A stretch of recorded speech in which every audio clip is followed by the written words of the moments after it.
Assalamualaikum warahmatullahi wabarakatuh. Innal hamdalillah nahmaduhu wa nasta'inuhu wa nastaghfiruhu wa nu'minu bihi wa natawakkalu alaihi wa na'udzu billahi min sururi anfusina wa min sayyiati a'malina.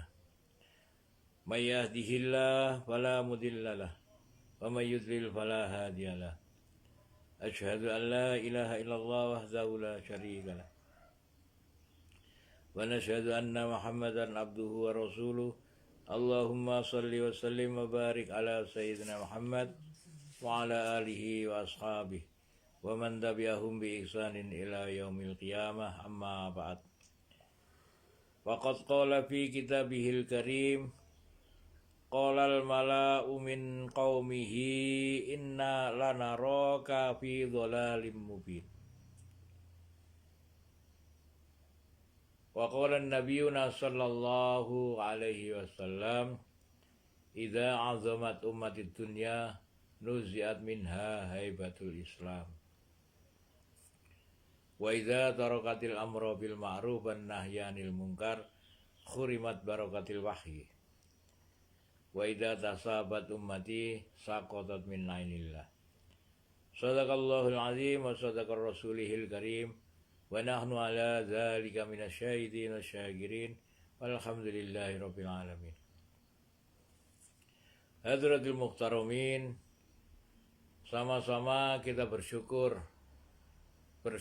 atas nikmat yang Allah Subhanahu wa taala yang Allah anugerahkan kepada kita, terutama nikmat iman, terutama nikmat Islam, nikmat taufik, sehingga kita mampu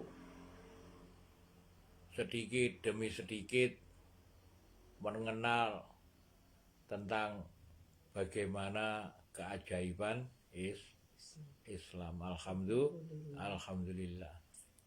Salawat serta salam senantiasa kita haturkan kepada junjungan kita, baginda Nabi sallallahu alaihi wasallam. Hadratul muhtaramin, kemarin kita telah masuk kepada bab tentang laqad arsalna Nuhan. Ini tentang dakwanya Nabi Nuh. Dakwanya Nabi Nuh alaihi salatu wassalam.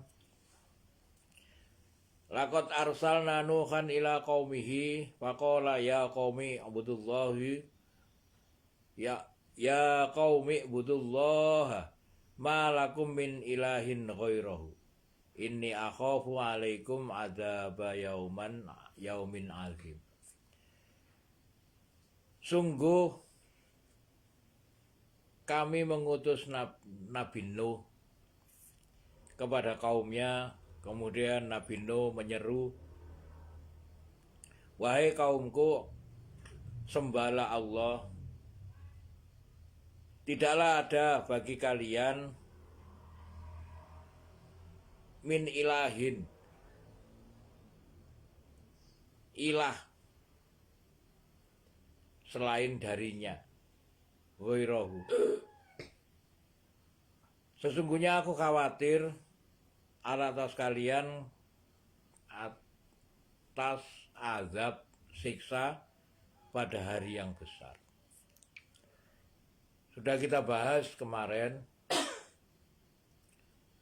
Maka saat ini kita masuk kepada ayat yang ke-60. Qalal mala'u min qaumihi inna lanaraka fi dhalalim mubin. Qala, berkata, al mala'u niku mamlu mala ula. Jadi orang-orang yang pertama mamlu berarti pemuka. Mala'u, orang pemuka itu berkata, berarti napa? Pimpinan min qaumihi, dari kaum itu, pimpinan-pimpinan dari kaum itu berkata, inna sak teman-teman ini sesungguhnya lana roka, sungguh kami melihat kamu fi dhalalim mubin, dalam kesesatan yang nyata. Hadirin yang dirahmati Allah Subhanahu wa taala,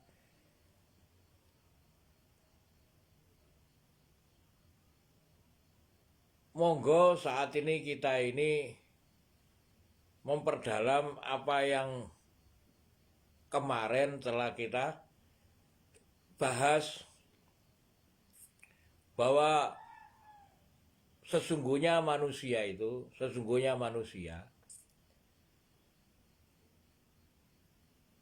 ini sesuai dengan apa yang dikabarkan pada Quran surat Al-Baqarah ayat berapa kemarin itu?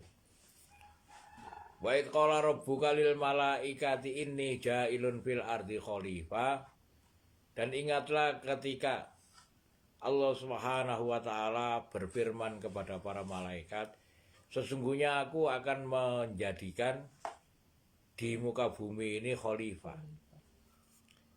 Khalifah itu adalah wakilnya Allah. Khalifah itu adalah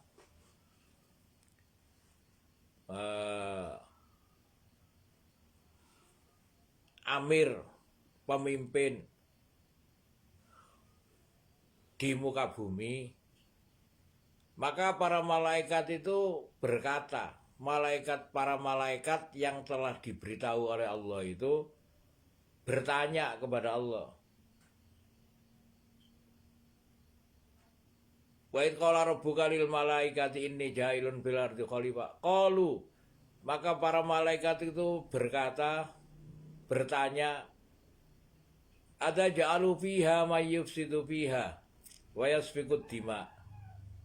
Apakah engkau akan membuat manusia yang akan membuat kerusakan dan akan menumpahkan darah?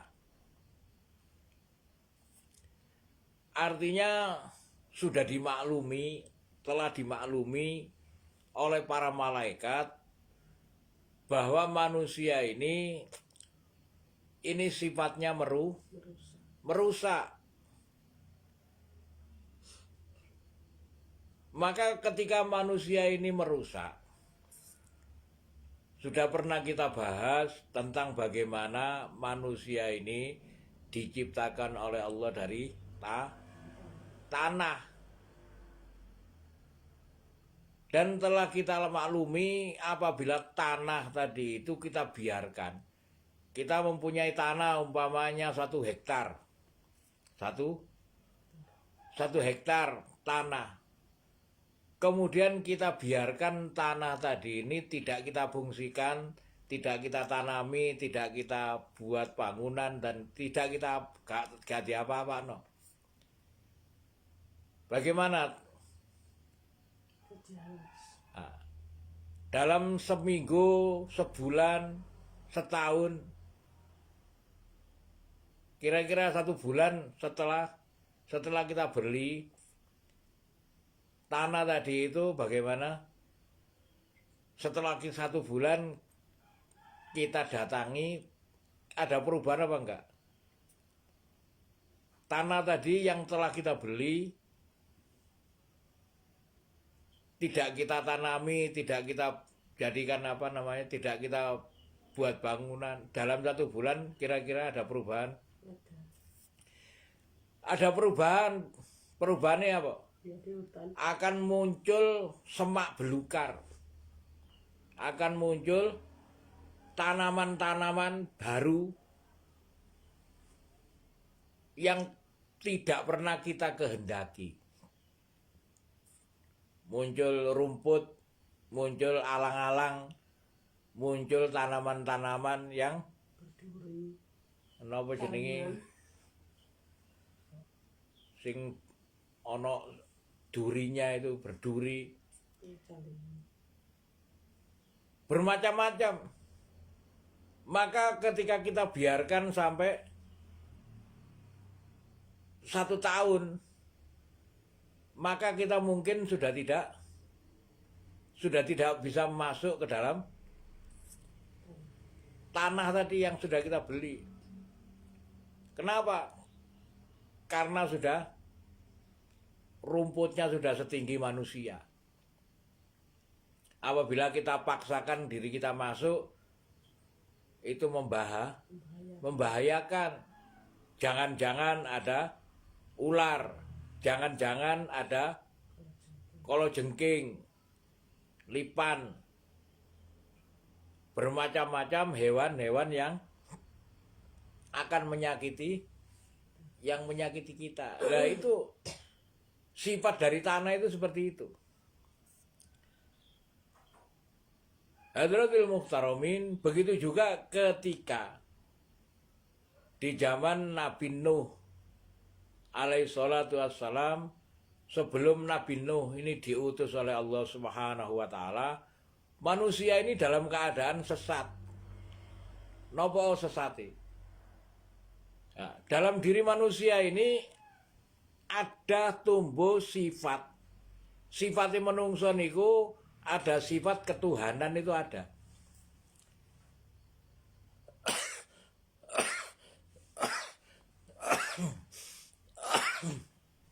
Di dalam diri manusia itu tumbuh sifat ketuhanan. Maksudnya nopo? Sebelum manusia itu, sebelum roh ditiupkan ke dalam manusia, roh tadi ini ditanya oleh Allah, alastu birabbikum, apakah kamu mengakui bahwa aku ini adalah Tuhanmu? Maka roh tadi ini menjawab, bala, benar, syahidna, dan saya bersaksi. Maka ketika manusia tadi ini, setelah dilahirkan di muka bumi, manusia ini harus ditemukan dengan ketuhanan, konsep ketuhanan. Sesuai dengan ketika menungso niku wau, sebelum napa jenenge roh, sebelum masuk dimasukkan ke dalam jasad. Hadratil Muhtaramin,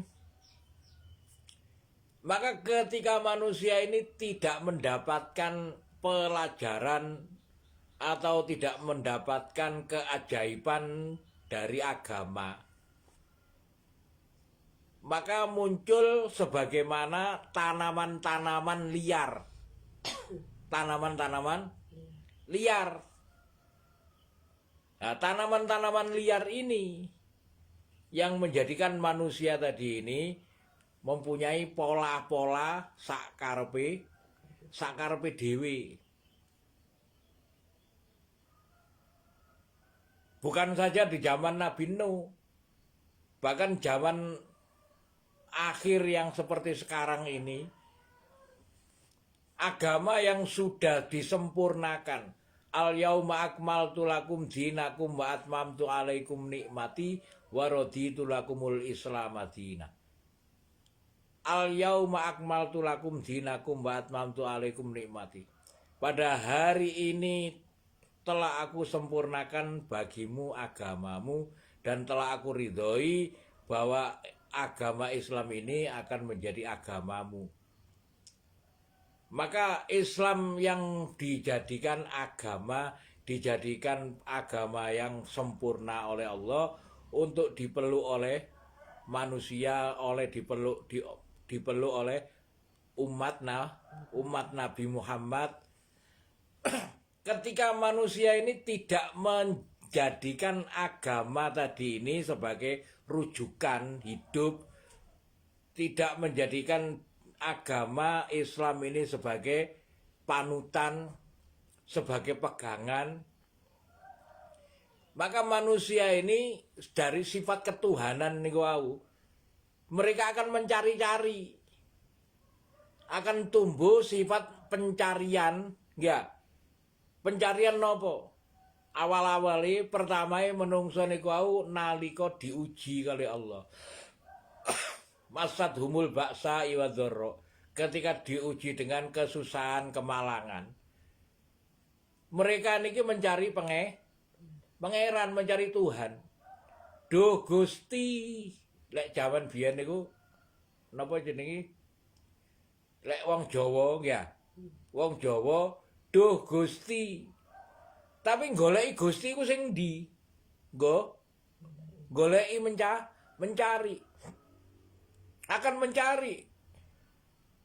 Nah, ketika tidak menemukan wujud daripada Gusti niku wau. Moko akhirnya ngarang-ngarang. Ya, ngarang-ngarang.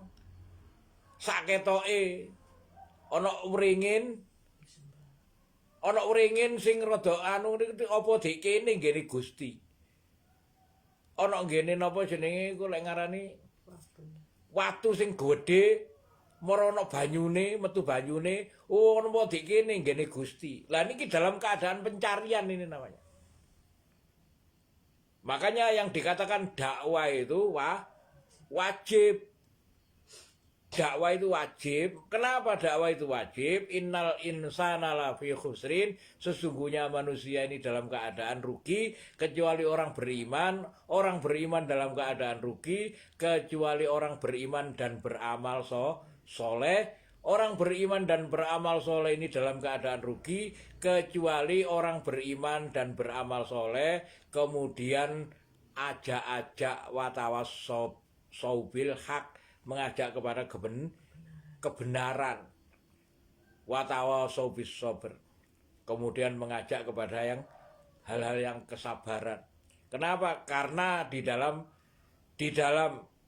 mengemban agama itu pasti akan diuji sehingga harus bersabar.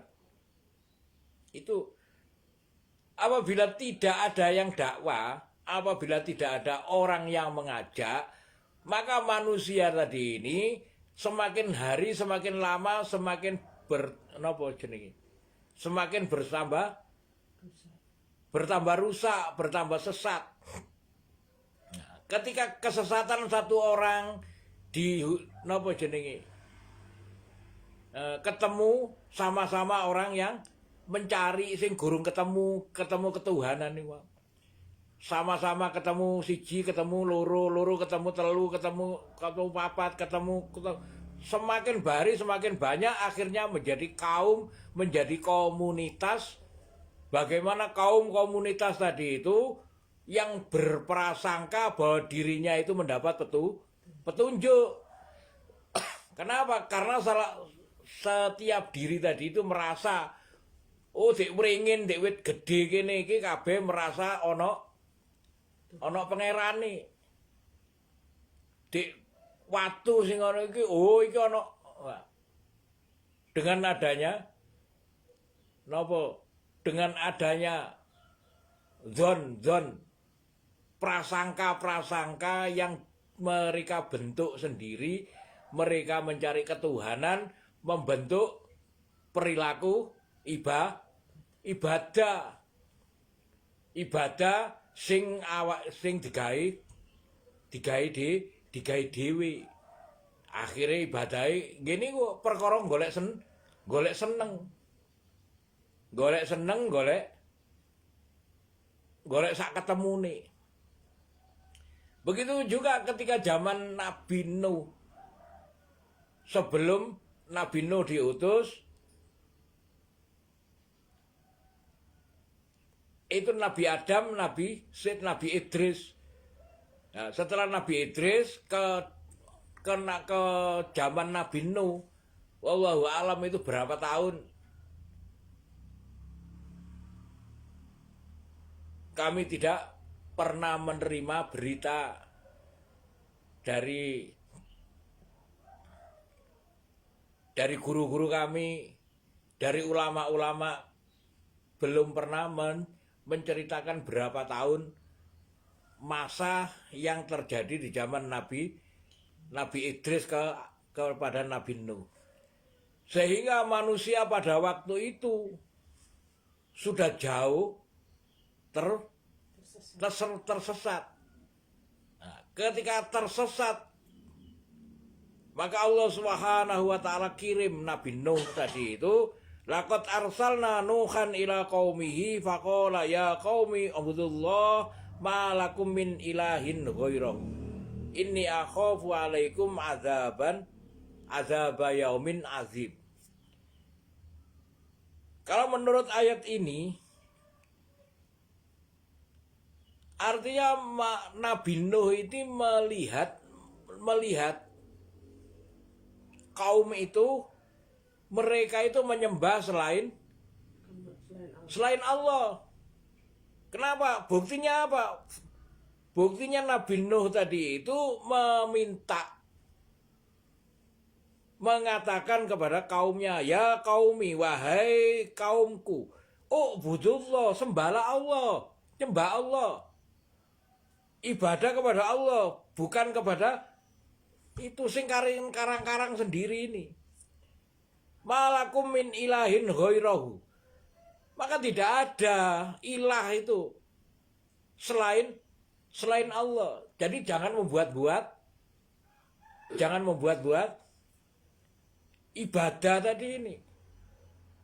Nah, sekarang ini seperti juga ketika zaman Nabi Nuh. Banyak orang yang berusaha, nopo?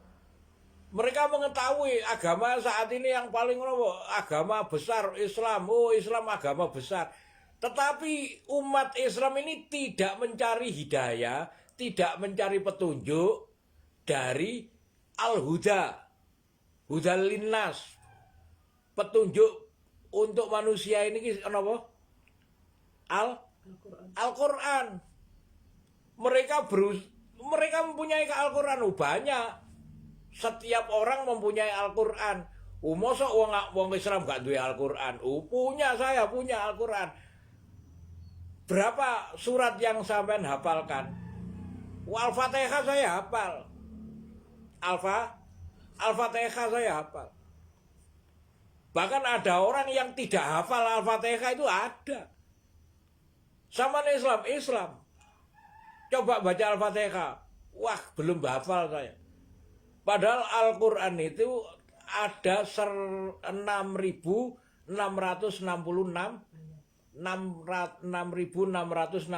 ayat. Ada 114 surat. Berapa surat yang sudah sampean hafal? Coba Al-Fatihah. Saya belum hafal Al-Fatihah. Ada 114 surat. Satu surat pun, surat pendek itu pun tidak hafal, tidak tahu. Artinya mereka ini sudah berusaha mencari selain Allah. Bukti ini nopo? Akhirnya masih orang Islam nanggene tempat-tempat yang bahkan dilarang oleh agama. golek pengasihan, golek keberuntungan. Kenapa golek keberuntungan iku napa? Gunung Kawi niku apa jenenge? Pesugihan.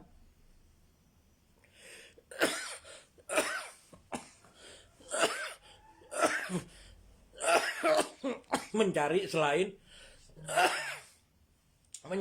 Allah. Maka ketika mereka ini berkumpul satu sama lain, antara satu sama lain ini menjadi kaum yang sama-sama menyembah selain Allah. Nah, ketika ada orang dakwah, ketika ada peringatan, ya qaumi, ubudullah, ayo sembahlah Allah, ayo sholat, ayo nang masjid, ayo sholat. Malakum min ilahin ghairahu. Tidak ada bagi kalian itu ilah selain Allah. La ilaha illallah. Apa yang mereka jawab? Karena mereka itu senantiasa mencari ilah selain Allah. Di dalam Quran surat Yasin, wattakhadhu min dunillahi aliyatan la'allahum yunsorun. Wattakhadhu, dan mereka mencari min dunillah, selain Allah, aliyatan sebagai ilah. Ilah niku sesembahan. La'allahum yunsorun, supaya mereka itu mendapat pertolongan. Siapa mereka? Ya ini orang-orang komunitas tadi ini akhirnya mempunyai, setiap kumpulan itu mesti ada orang yang dituakan, malak, mamluk, orang yang di depan, yang sebagai pimpinan. Begitu juga ketika di dalam komunitas tertentu. Ada juga di masjid, membuat masjid, tetapi masjid tadi tidak dengan ilmu Al-Quran, tidak dengan ilmu agama, akhirnya ngarang dewe. Maka ketika didatangi oleh nabi, oleh utusan, laqad arsalna Nuhan ila qaumihi faqala ya qaumi abudullah ma lakum min ilahin ghairahu inni akhafu alaikum azab yaumin azim. Sungguh telah kami mengutus Nabi Nuh kepada kaum ini. Faqala, kemudian Nabi Nuh berkata, ya qaumi, sungguhnya kaumku, sembahlah Allah. Tidaklah ada bagi kalian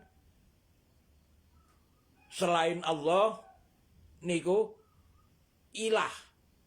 Tidak ada ilah selain Allah. Jadi jangan berlaku seperti itu. Ayo, ini akhafu, sesungguhnya aku khawatir tentang kalian, alaikum azab yaumin azim. Sampai nanti akan diazab pada hari kiamat. Kenapa? Karena sampean ini tidak berperilaku seperti agama. Maka apa jawaban mereka?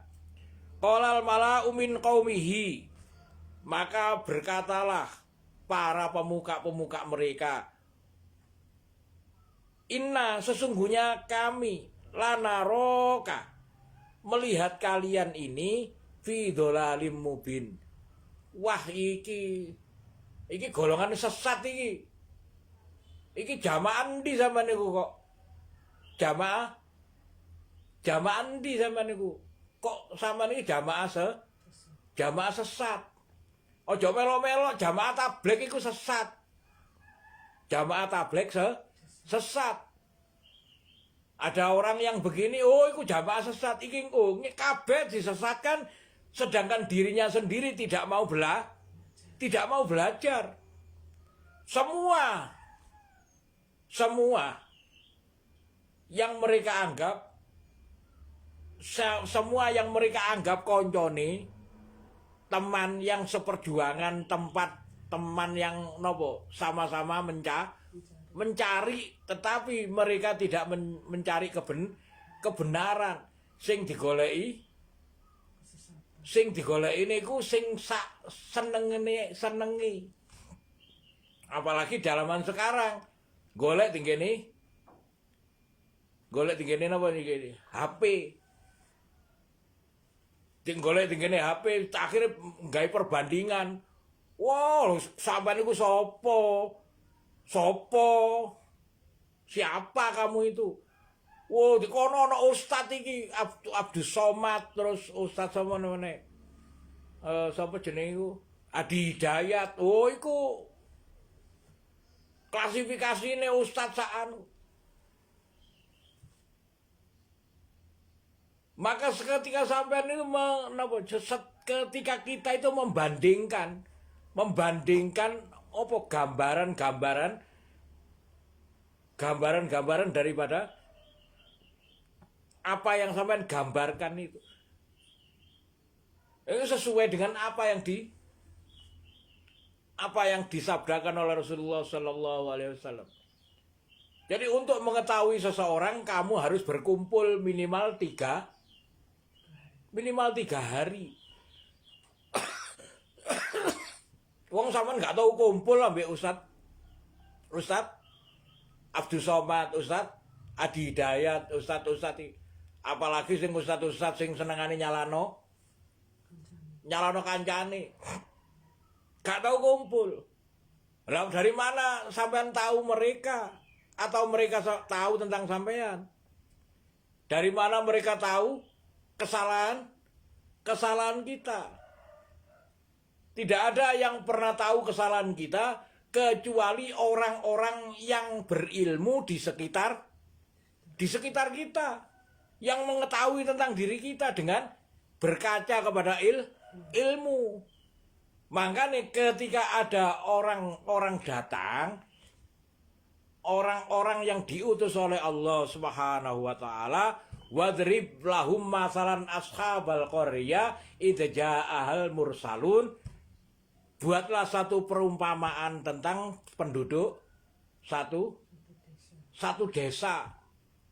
Wadrib lahum masalan ashabal qaryah idza ja'ahal mursalun, ketika datang kepada mereka utusan dari siapa? Yang meneruskan daripada perjuangan Rasulullah sallallahu alaihi wasallam, mursalun. Maka apa yang terjadi? Fakadzabuhuma, mereka akan mendustakan utusan-utusan itu. Mereka merasa bahwa saya sudah mempunyai aktivitas ini. Aktivitasnya apa? Yo niki ngarang-arang dhewe niku. Kayak tingene kemarin ketika kita di Gunung Kawi, ya. Apa kejadian-kejadian ini? Merusak. Sing kegiatan sing beragama, kegiatan agama yang benar malah dirusak. Mereka akan berkata, wa qala alladziina kafaru lil ladziina amanu.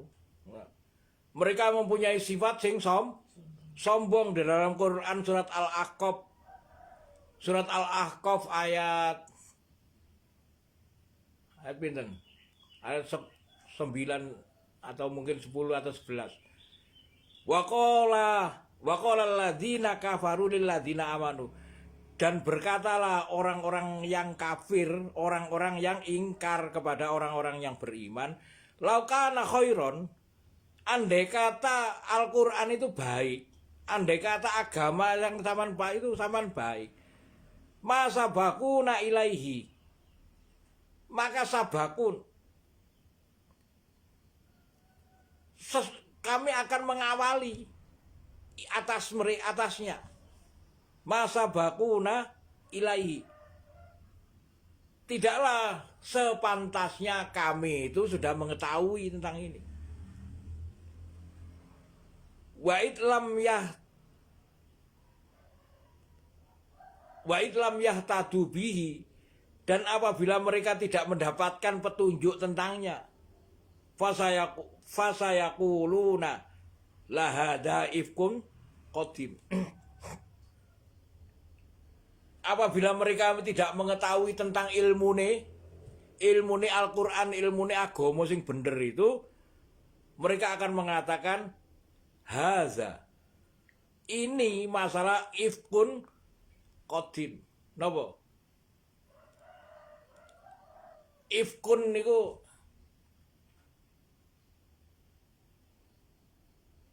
napa jenenge? Kebohongan. Dibuat-buat. Jadi ini saya awal-awal mendapatkan kebohongan ya untuk sampean iki. Nah, itu. Jadi mereka menganggap agama itu sing bener menjadi sesat. Nah itu terjadi pada zaman Rasulullah juga. Rasulullah dituduh Rasulullah dituduh sesat. Apalagi jamaah tabligh. Kemudian di dalam Quran surat Mutaffifin itu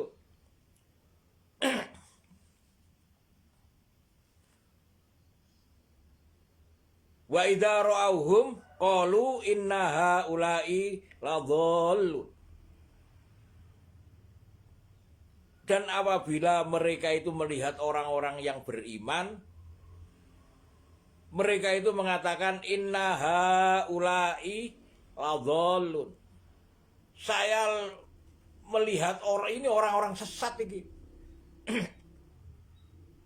Orang-orang ingkar melihat orang beriman seakan-akan orang sesat.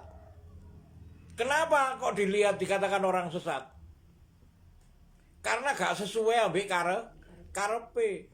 Wong saiki ku lho, ini kan mencari dunia itu kan wajib. Napa mencari dunia wajib? Mencari nafkah itu wajib. Wajib mencari nafkah. Oh iya betul. Tapi jangan sampai kewajiban mencari nafkah itu melalaikan Anda dari perintah yang lebih wajib. Kenapa awaluma yuhasabu bil abdu yaumal qiyamati sholat? Yang pertama kali akan ditanyakan oleh Allah pada setiap hamba pada hari kiamat adalah masalah sholat. Ojo ninggalkan sholat. Rezeki sudah dijamin, bertakwalah kepada Allah, itu sing diarani takwa. Nah itu. Maka qolal mala'i min qaumihi, maka berkatalah al-mamluk, malak, orang-orang yang terdepan, yang dituakan dari kaum itu, inna lanaroka, inna sak teman-teman kami, sesungguhnya kami lanaroka sungguh melihat kamu fidolalim mubin, dalam keadaan sesat. Itu ya, ini tuh terjadi. Sopo sing menganggap bahwa jamaah sing bener gak menjadi jamaah sesat, kecuali orang-orang yang diberi petunjuk. Insyaallah itu nggih. Qalal mala'u min qaumihi inna lanaraka fi dhalalim mubin. Barakallahu li wa lakum bil Qur'anil azim wa nafa'ani wa iyyakum bima fihi minal ayati wa dzikril hakim. Wa taqabbal minni wa minkum tilawatahu innahu wal ghafurur rahim. Monggo bismillah.